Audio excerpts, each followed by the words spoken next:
Olá, ouvintes e leitores, sejam bem-vindos a mais um prefácio do Ictus Podcast. Eu sou o Thiago André Monteiro, @vulgutan, estou aqui com a Carol Simão pra gente conversar sobre um livro de um japonês que não é japonês, é isso, Carol? Exatamente, é um japonês que é sir. E sir não é uma palavra japonesa, né? Tipo, arroz, assim. É, bom, não sei, né? Não conheço. Pode ser que seja, né? Não sei. É, mas aqui nesse caso não tem nada a ver com o Japão, a palavra sir. Pois é, que livro que a gente vai prefaciar hoje, Carol? Pois é, pessoal, hoje nós vamos falar sobre o incrível O Gigante Enterrado, da Companhia das Letras, do nosso querido Kazuo Ishiguro. Segura aí, foi mal por isso. Enfim, um livro muito legal que a gente mandou lá no Plano Mar, curado pelo nosso queridíssimo Guilherme Amarino, em julho de 2021. E sim, se você já era associado na época, você já tem ele, capinha azul, uma árvore maravilhosa na capa, uma lombadinha colorida e um livro de quase 400 páginas. Eu posso dizer, porque eu já terminei a história, que gostoso esse livro, que delícia. Pois é, eu tô devendo ainda a leitura desse livro. O Tan falou muitíssimo bem desse livro pra mim. E eu comecei a ler, só que no momento da gravação desse podcast, desse programa, eu ainda estou, assim, muito hipnotizada por Senhor dos Anéis. Então, eu tenho que admitir que eu tô parando as minhas leituras externas pra focar no Senhor dos Anéis. Claro, tem aquelas leituras obrigatórias que a gente sempre faz, mas... Ai, gente, eu tô falando pra vocês, Senhor dos Anéis, ele tá ocupando um espaço muito especial no meu coração. Mas não vamos falar de Senhor dos Anéis hoje, não, Carol. Hoje é o Gigante Enterrado, Kazuo Ishiguro, vencedor do Prêmio Nobel de Literatura em 2017.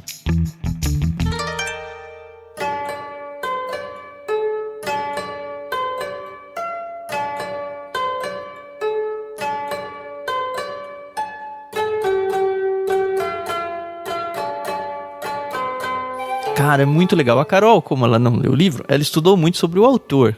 E lembremos todos nós que estamos no prefácio. Então, por mais que eu tenha lido o livro, eu vou ter que me segurar muito, mas muito, para não dar nenhum spoiler nem pra Carol e nem pra vocês que ouvem o programa. Porque aqui no prefácio, pelo menos, a gente é spoiler free. Certo, né, Carol? Sim, senhor. Exatamente. Mesmo porque a gente quer que o pessoal depois venha falar pra nós se gostou ou não da experiência da leitura, né? Uhum. Então, mas é isso, né?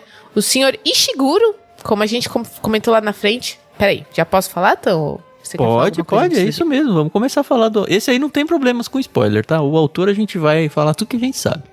No caso, eu quase nada e a Carol já sabe até o CPF dele. Já. Só falta o Pix da conta para poder...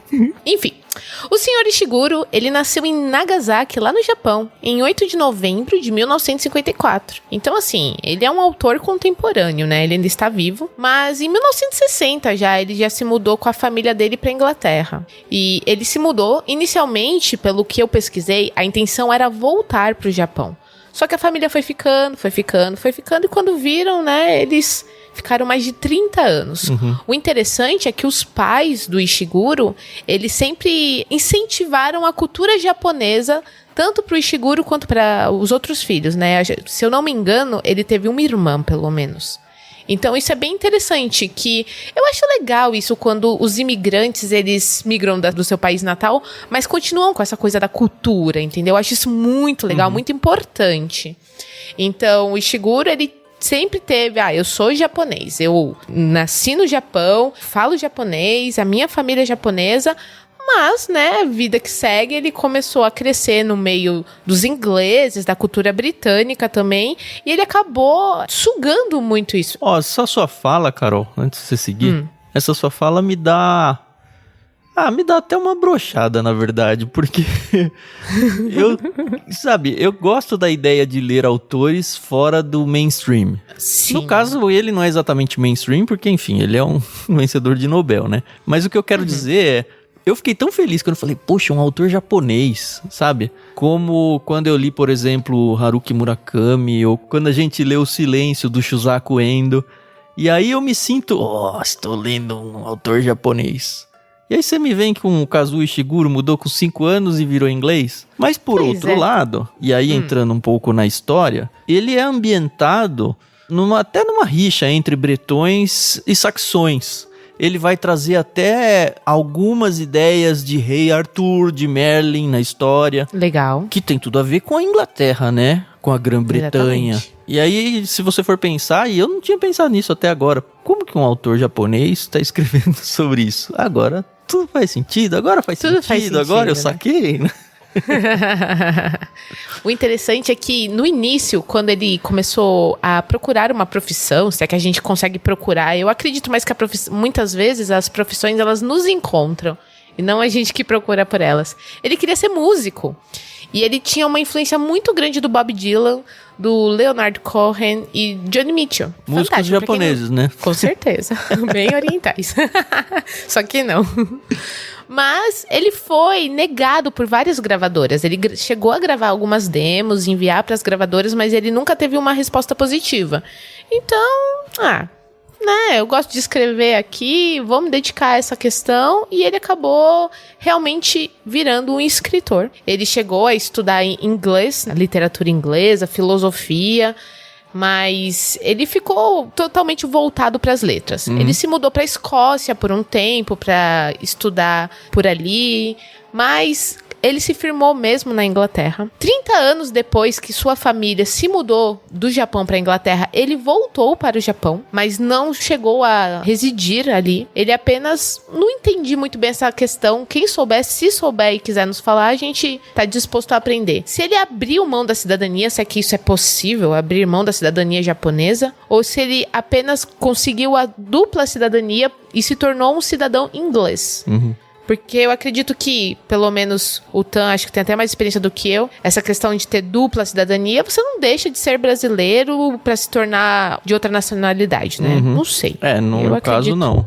Eu tô terminando de tirar a cidadania italiana e eu não vou deixar de ser brasileiro. Vou ter passaporte dos dois, pelo que eu entendi, nunca passei pela situação. Toda vez que eu for sair do Brasil, por exemplo, eu posso escolher se eu quero sair como brasileiro ou como italiano. Aí depende do passaporte que eu vou apresentar. E olha que legal, ele é escritor, romancista, né, novelista, ele também é roteirista, escreveu muita coisa pra televisão britânica, mas ele se firmou como um escritor de ficção, de romances, né, que é o caso do O Gigante Enterrado, né. Então, a partir de 1982, ele começou a publicar e tá até os dias de hoje. A gente tá gravando esse programa em 2022. Então, até então, ele está na ativa. E em 2017, como o Tan já falou, ele ganhou o Prêmio Nobel por esse livro, O Gigante Enterrado. Porém, que fique bem claro, esse livro ele foi publicado em 2015.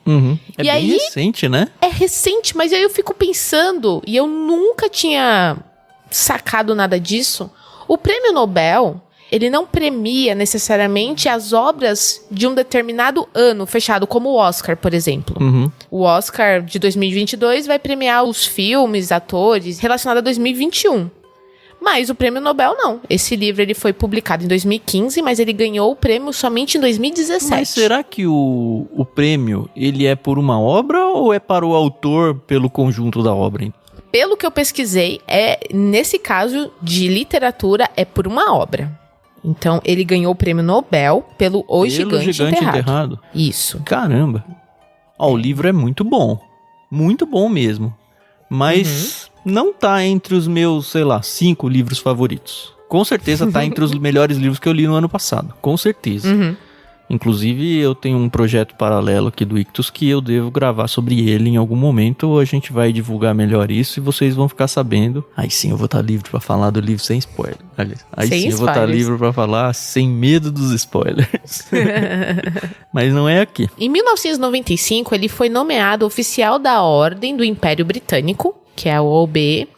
E em 2019, ele oficialmente foi nomeado um cavaleiro. Por isso, o Sir, que a gente comentou lá no início.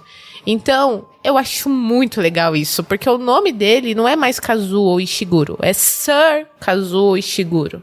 Gente, isso é muito legal. Quando que foi isso? Porque no livro não tá Sir aqui, né? 2019, o livro é de 2015. E olha que interessante, isso não tem nada a ver com o autor, não tem nada a ver com a obra, tá bom? Se você, cidadão comum, classe média, quiser se tornar um cavaleiro ou uma dama da Ordem Britânica, você pode. Basta você comprar um pedaço de terra nos países ali saxões, anglo-saxões, sabe? Uhum. Então, se tem aí umas libras sobrando e quiser comprar uma terra ali na Escócia, na Irlanda... Mas já vira Sir, assim? Então, você compra e aí você dá entrada no seu pedido de cavaleiro ou dama. Eu sei que o processo... Um título, tipo, que a rainha vinha, te condecorava, não é isso? Eu também pensei que era isso, mas pelo visto Agora, não. Então qualquer um pode ser Sir. Então, e aí eu tava pesquisando, o pessoal avacalha, tem até animais que são sirs e ladies. Mas uma coisa é você ter ali a espadinha passada no ombro pela rainha Elizabeth II, né, e tal. Como é que Creio vai eu que ser ela isso ainda depois que ela morrer, né? Não vai existir então. mais, né? Se é que ela vai morrer um dia. Talvez a gente Se é que ela já não morreu. Enfim, achei assim bem interessante. Então, o Kazuo Ishiguro, ele é uma personalidade bem constante dentro da Inglaterra.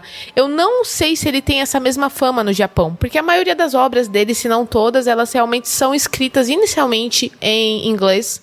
Eu fiquei pensando no... Como é aquele autor brasileiro? Paulo Coelho, que ele é muito, tem, assim, uma grande estima na França, né? Uhum. Muito mais do que aqui no Brasil, muitas vezes. E então, me lembrou um pouco disso. E esse é o nosso querido Kazuo Ishiguro, escritor. Uma coisa eu acho que interessante que a gente saiba que aqui no Brasil, os detentores dos direitos autorais dos livros dele é a editora Companhia das Letras. Uhum. Parceiraça nossa aí. Obrigado, senhora Companhia das Letras, por esse livro. Sim, com certeza. E eles têm vários títulos dele. Inclusive um título que foi lançado em 2021, que é Clara e o Sol. Acho que vale a pena você dar uma pesquisada. Se você quiser, a gente deixa o link aqui embaixo para você dar uma olhada nas obras dele. Esse é o tipo de autor que eu espero que ele não seja tão valorizado quando morrer. Acho que a gente não pode seja dar... valorizado quando morrer? Então, que ele ganhe o seu valor ainda em vida, é isso que você tá falando? É, exatamente. É o que eu gostaria muito, porque legal. Apesar de não conhecer todas as obras dele, eu comecei a ler O Gigante Enterrado e a premissa é fantástica. Uhum, é verdade. Eu espero que o Tan consiga falar desse livro sem dar Eu vou tentar me spoilers. segurar um pouco, né? Vamos ver até onde eu consigo. Se a Carol começar a se sentir agredida, você me para, tá bom, Carol? Tá bom, tudo bem.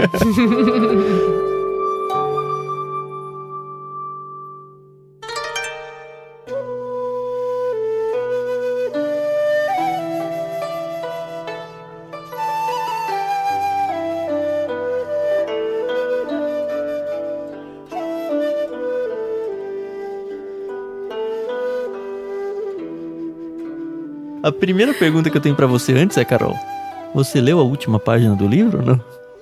Não li. Olha, como eu estou me segurando, eu não li a última página do livro. Bem. Não faça isso. O problema é que agora você me atiçou, mas eu não vou. Mas antes de entrar na obra, eu queria exaltar o Plano Mar, a curadoria do Guilherme. Na verdade, a gente já fez isso no Plano Peixe Grande, por exemplo, que existe desde o início do clube. Mas eu gosto muito da ideia que a gente não fica só em clássicos. Muita gente acha que é um clube de livros clássicos. Mas a gente tem uma mistura muito interessante. Eu vou citar aqui os últimos autores só no Plano Mar, tá? Mas se você for olhar lá no nosso site, os kits anteriores enviados nos outros planos, você vai encontrar o mesmo perfil. Mas a gente já mandou Tolkien, que é um clássico, já mandou o Conan Doyle, que é do Sherlock Holmes, que é um clássico, Agatha Christie. Mas a gente mandou William Golding, com O Senhor das Moscas, que já nem é tão antigo assim. A gente já mandou o Kazuo Ishiguro, que é contemporâneo. Então, assim, são livros muito bons, muito legais e não necessariamente só velharias. Não que as velharias sejam ruins. Aliás, eu gosto muito delas, né? Mas também eu já posso ser considerado uma velharia, talvez ajude um pouco. Mas eu queria exaltar isso, né? Que a gente vai atrás de livros bons. Não necessariamente antigos, novos, contemporâneos ou mais clássicos. Só livros bons. E obrigado, Guilherme Amarino, por ter indicado essa preciosidade aqui. Eu me deleitei de verdade lendo esse livro. É um livro para ler devagar, tá? Não. Talvez você não consiga, porque a história te envolve de um jeito daquele que você... agora preciso ir. Mas eu acho que eu levei em torno de um mês para ler ele. talvez um pouquinho menos, mas em torno de um mês é um bom chute, como eu já falei, são umas 400 páginas. E vamos à história, né? Sim. Primeiro que o título O Gigante Enterrado não é um título óbvio. Demora muito, muito, muito no livro pra você sacar por que raios chama O Gigante Enterrado. E em um certo momento isso vai fazer sentido, e aí você vai falar, nossa, é só até aí que eu vou, tá bom? Tá ótimo. E no início do livro ele apresenta pra gente um casal de velhinhos. Eles estão vivendo na época pós-Rei Arthur, mas ainda numa época bem antiga em relação a nós. Eles vivem em tipos de aldeias colaborativas. Essas aldeias, se eu entendi bem, elas são meio que uma construção única, como se fosse quase uma construção indígena, mas assim, é um negócio térreo enorme, onde cada família mora num quarto e tem, sei lá, um corredor comum, algumas salas em comum, mas eles vivem ali sem luz elétrica, sem nada, assim, eles são um povo mais agrícola, então assim, é um negócio bem fazenda a coisa, tá? E não é porque, eles estão fora do centro, é porque não existe isso no mundo ainda mesmo. Épocas de cavaleiro. Tanto que tem um personagem que vai aparecer mais adiante que já é velho, mas ele era um dos cavaleiros do rei Arthur.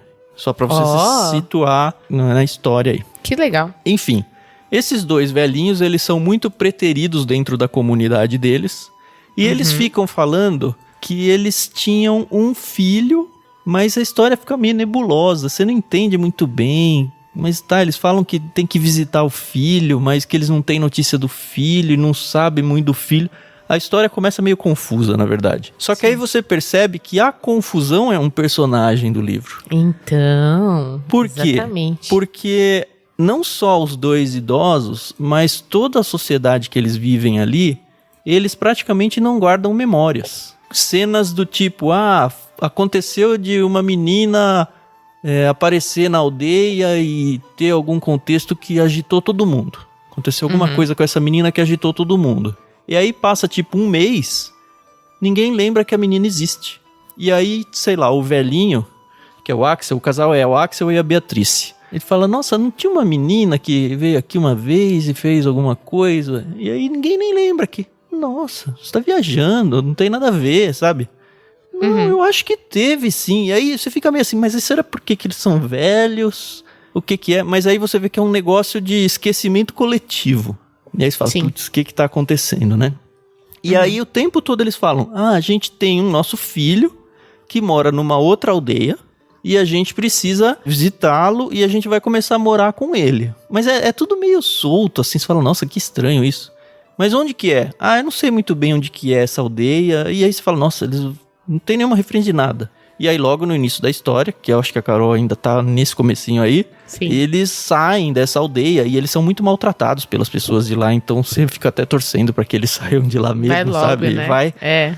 Mas aí eles vão atrás de uma jornada pra ir encontrar a aldeia do filho. Só que eles saem meio que sem rumo, na verdade, você fica meio desesperado junto com eles. E ninguém sabe muito bem. Junto com ele, nessa saída, se juntam dois personagens. São 5 personagens principais. O Axel e a Beatriz, que são os dois velhinhos. Os dois são bretões. Vai se juntar com ele um cavaleiro, que é o Winston, Sir Winston, que vai meio que ajudar eles a ir a um local que eles precisam ir. Eu não vou falar onde é, porque senão vai começar a estragar muito a história. Certo. E junto com eles vai um menino que foi atacado por alguma coisa, também um pouco antes deles deixarem essa aldeia, que é o Edwin. Ele é tipo um moleque meio adolescente assim. E o guerreiro, o Winston, ele meio que protege o moleque. O moleque foi atacado, acho que meio que por um animal, mas também não quero falar muito sobre isso. Certo. E ele tem umas feridas.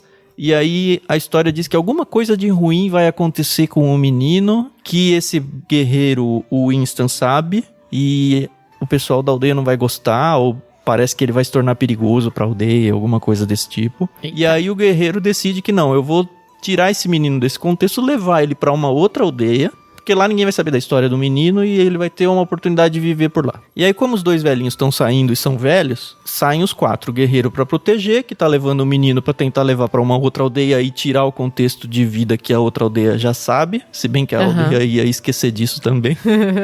E os velhinhos, Você percebe que a Beatriz, ela é meio doente, então tem um dos locais que eles vão é um mosteiro onde sabem que tem uns padres, pelo menos um frei lá que tem fama de médico, alguma chance de tentar entender a doença dela e talvez dar um remédio.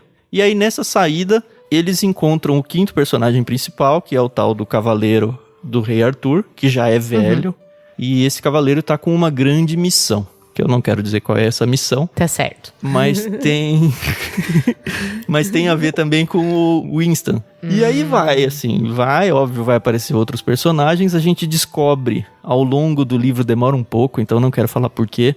Mas a gente descobre que, de fato, esse esquecimento existe e tem algo causando esse esquecimento coletivo. E aí uma das coisas que vai acontecer no livro... Será que eu posso fazer alguma coisa a respeito disso? E tentar acabar com essa maldição que faz todo mundo se esquecer das coisas. E muito do livro, e aí não é muito da história, mas é da filosofia que o livro apresenta e faz a gente pensar, será que a gente perder memórias é realmente ruim? Ou será que em alguns contextos, talvez fosse melhor a gente esquecer algumas coisas? E aí fica assim, o livro é muito recorrente nisso. Porque, por exemplo, você percebe que o casal... Eles são super dóceis, super carinhosos com o outro. Ele só chama ela de princesa. Isso. É lindo. Só que você percebe que a Beatriz, ela quer a todo custo acabar com esse negócio de esquecimento. Só que o Axel, ele tem um pouco de medo. E a gente não entende a princípio se ele tem alguma lembrança ainda de algo ruim que ele fez, por exemplo, pra ela. E que se ela recuperar a memória, talvez o casamento deles acabe. Entendi. Enfim, sobre o filho deles vai aparecer tudo muito bom. Não, tá bom. Mas tá bom. Eu espero que vocês estejam morrendo de vontade de ler esse livro. Ele é ambientado, então, nesse cenário de guerras de cavaleiros. E é muito RPGístico, assim. Eles vão saindo e vão enfrentar animais e dragões e tal. E tem cavalos e... Enfim. Essa é a vibe, tá? Sim. Eu tenho algumas coisas a falar. Primeiro é que quem conhece o Guilherme Amarino, depois que lê esse livro, ou pelo menos o que o Tan acabou de falar, fala, ok, foi o Guilherme Amarino mesmo que indicou esse livro. Assim, nada surpreendente ele ter indicado ele. Se eu tivesse que isso falar, é um elogio. Lê o livro, sem saber quem indicou, terminou... Quem que indicaria esse livro? O primeiro nome que viria pra mim o Guilherme, com certeza. Sim. Outra coisa que eu acho legal...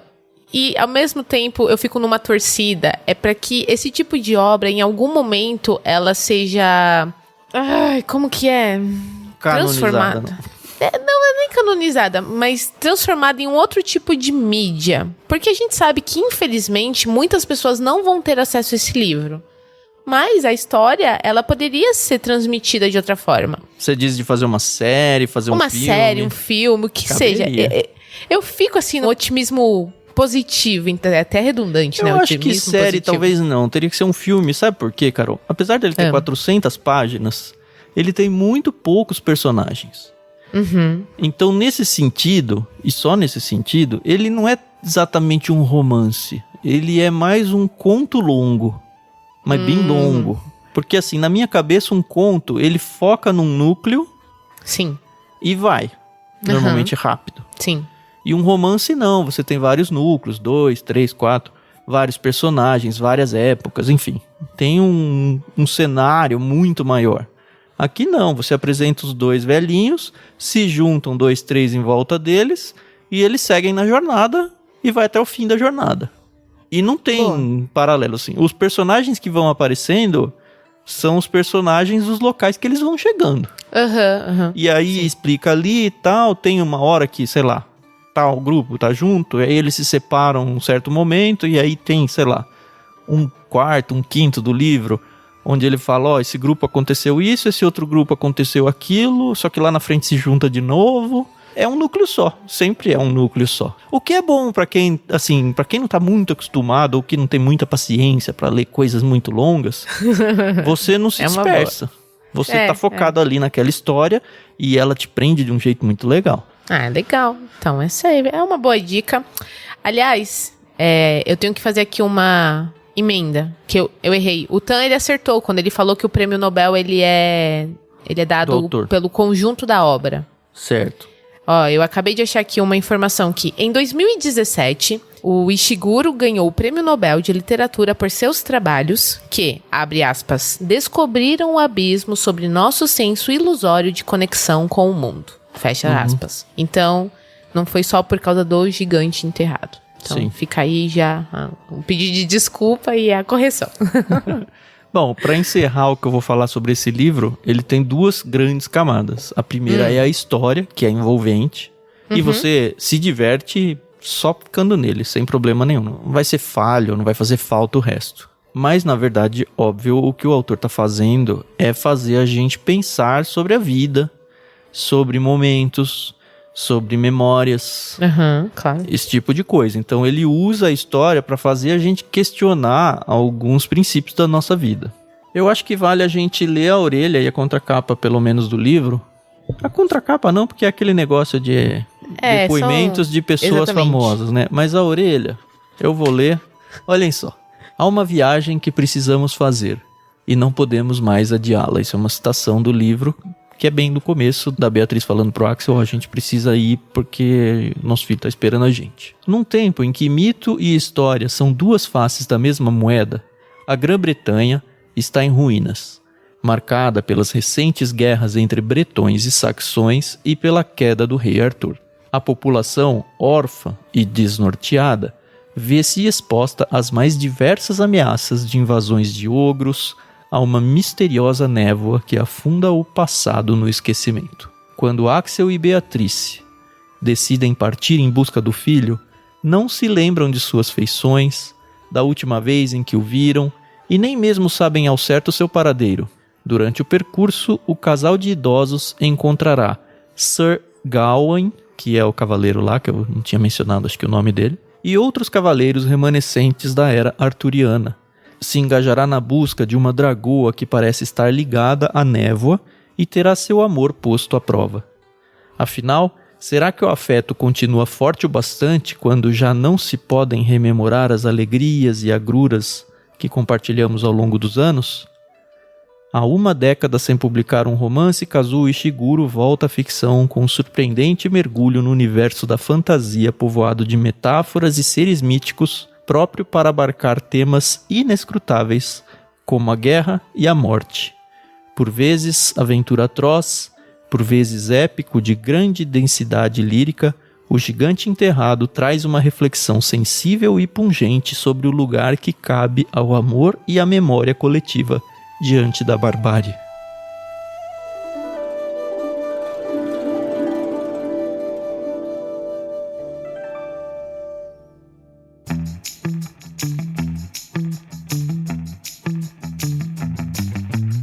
Foi muito bom. Quase não tem spoiler essa leitura. Tem um negocinho só que poderia não estar aí. Mas acho que não estraga nada, não. Lerei. Espero que você que está nos ouvindo também leia. É isso. Se você assinava o Plano Mar, você já tem. Se você não assina, assina ou ele, ou o Plano Peixe Grande, que também a gente manda livros nesse estilo. Se você é mais do meio teológico, também tem outros planos lá. O Plano Bíblia, o Plano Vida. Temos planos infantis, se você quiser, para suas crianças, para dar de presente para alguém da sua família. Conheça tudo lá em ictus.com.br. Se você quiser conversar sobre esse livro, temos lá o nosso canal no Telegram, t.me/Clube Ictus. É um espaço legal para a gente conversar sobre esse livro, sobre outros. De repente você tem livros que você gosta e quer indicar por lá também. É um espaço bem legal. E é isso, acho que a gente fez jus ao O Gigante Enterrado. E eu espero que realmente eu tenha conseguido, nós dois, né? Porque a Carol apresentou o autor muito bem aqui. Mas eu, em relação a Carol e em segundo plano a todos os ouvintes aí, tenha conseguido instigar vocês todos a prestar uma atenção especial nesse título aqui. É isso aí, pessoal. Eu acho que o que tinha que ser dito foi. Eu fiquei mais interessada porque, olha que engraçado, eu só li 2 capítulos, eu sou sincera aqui. Uhum. Até então eu não tinha captado que se passava nas épocas dos Cavaleiros da Távola Redonda. Ah, mas demora um pouco pra aparecer. Eu só fui me ligar quando apareceu esse cavaleiro que falou, eu servia o rei Arthur. Eu falei, por isso que é tudo assim. Isso já me deu uma outra conotação, que eu curto demais esse tipo de história. Então agora eu já sei que eu vou conseguir consumir um pouco mais de fluidez, sabe? Uhum. Então, obrigada, Tan. De nada. Vou falar uma coisa aqui. Será que o Mago Merlin vai aparecer na história? Depois a gente Eu nunca tinha lido nenhum livro nesse contexto aí de Rei Arthur, sabia? Foi o meu primeiro. Não é exatamente as aventuras do Rei Arthur, porque, enfim, ele já não está mais vivo, né? É não tem o Lancelot. Dele. Então, não tem, mas tem o ambiente Rei Arthur. Foi a primeira vez que eu vivi isso. E gostei, viu? Gostei. Sei que o Tolkien escreveu sobre isso também, então, você que tá gostando do Senhor dos Anéis, pode ir um pouco nesse universo nesse universo do Rei Arthur aí. Sim. É isso aí, pessoal. E é legal, mais uma vez, a surpresa de ser um autor japonês falando sobre a cultura britânica. Ele é tão japonês quanto a Renata, né? Né? Mas tá bom. Obrigada, pessoal, aí pela paciência, pela audiência. É sempre muito bom conversar sobre livros, principalmente com quem gosta de livros. E a gente se ouve no próximo episódio. Até mais. Tchau, galera. Semana que vem, Ictus Podcast. Até o próximo livro.